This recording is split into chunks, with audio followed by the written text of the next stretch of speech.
Isaiah? Not going to travel with us. So I'd say, again, I think, you know, the date that we've been shooting for is Monday, but all he did today was jog a little bit on the treadmill, so he's still very sore. So Monday's still a chance. Mm-hmm. Yeah. Coach, reviewing more film from last Sunday's game against Orlando, now that you have some time, what does it take to beat these guys?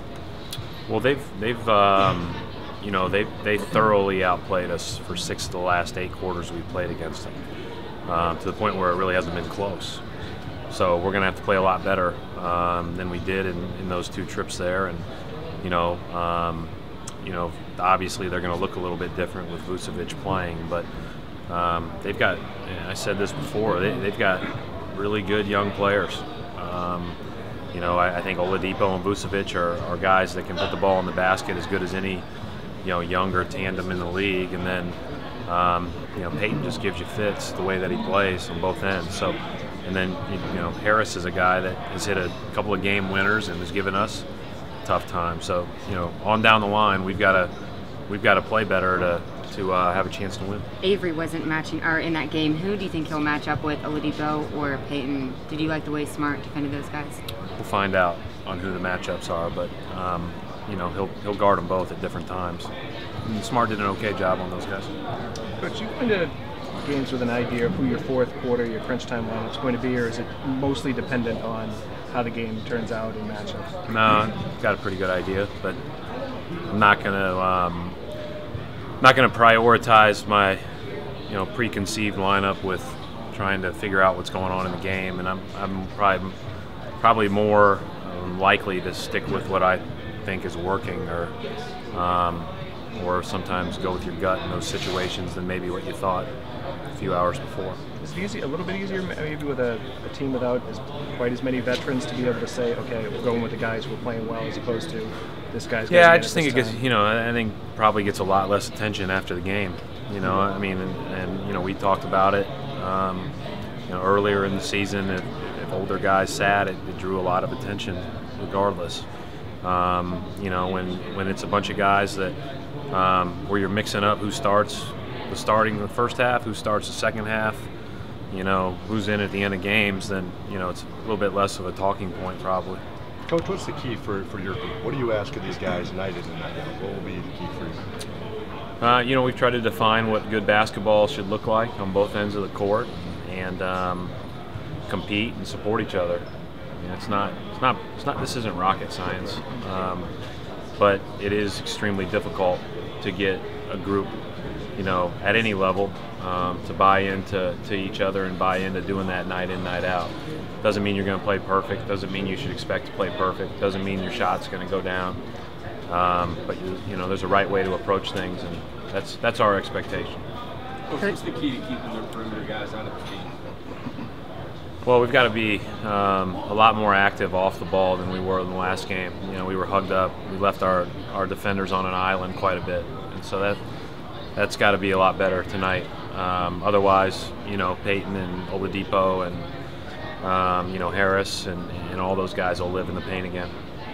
Coach, you've drawn up some pretty successful plays out of timeouts. The guys said at practice yesterday, sometimes they're like, they're looking at the play like, I don't know if this is going to work. Do you usually have that kind of reaction, or go with the risky play, or are you pretty confident in this?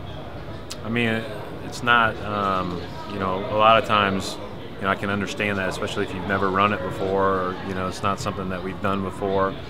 But, you know, watch a lot of film and just try to go with what I think might work in that situation. So, been wrong a lot too. You know, it just so happens that the last game we were fortunate enough to score.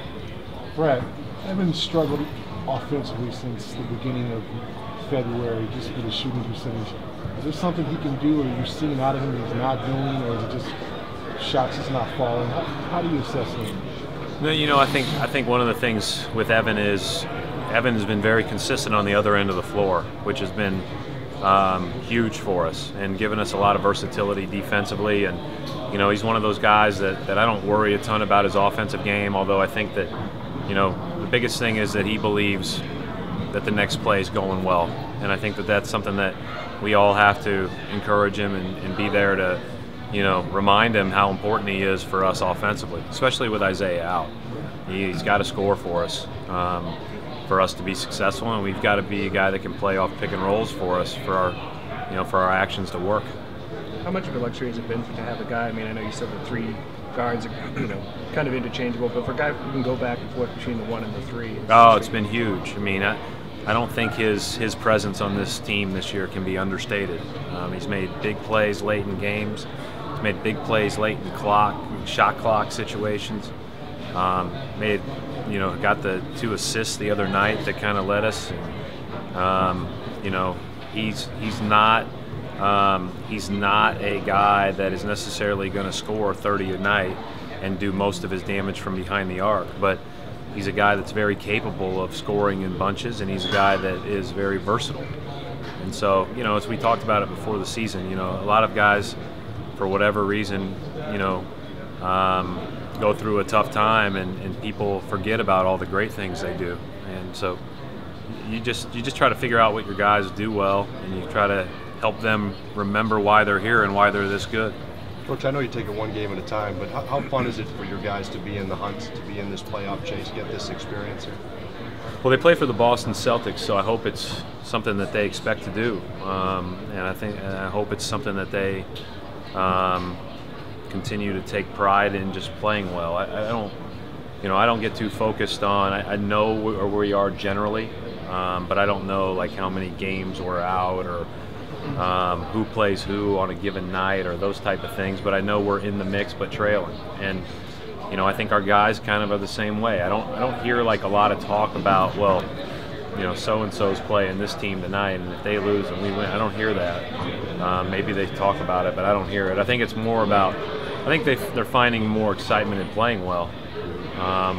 So hopefully we can continue to do that.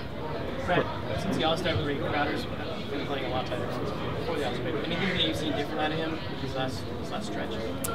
Well, I think we would have all pinpointed that he was at the 4 for most of that, and then he's played well at the 3 the last few games. So, I think it's just his general mindset's a good one. He's a aggressive kid, and he's another versatile defender. I think that his value goes well beyond whether the ball goes in the basket or not. Brad, next week you guys have 4 days off, and on those same 4 days, the Maine Red Claws have games. Have you guys given any consideration to putting James Young back in the D-League? We talk about that stuff all the time. I guess our days off are relative to what people would consider a day off, right? I mean, we play every other day, and we better maintain our legs, and we're going to need some depth. We've talked about this from the time the All-Star break ended until April 4th. We don't have more than 1 day off in between games, so depth is going to eventually be greatly needed. And we see it right now with Isaiah being out, but you're one tweaked ankle or one bad meal away from needing everybody on the bench again in a lot of minutes. So we'll balance that, but we got to be careful with that.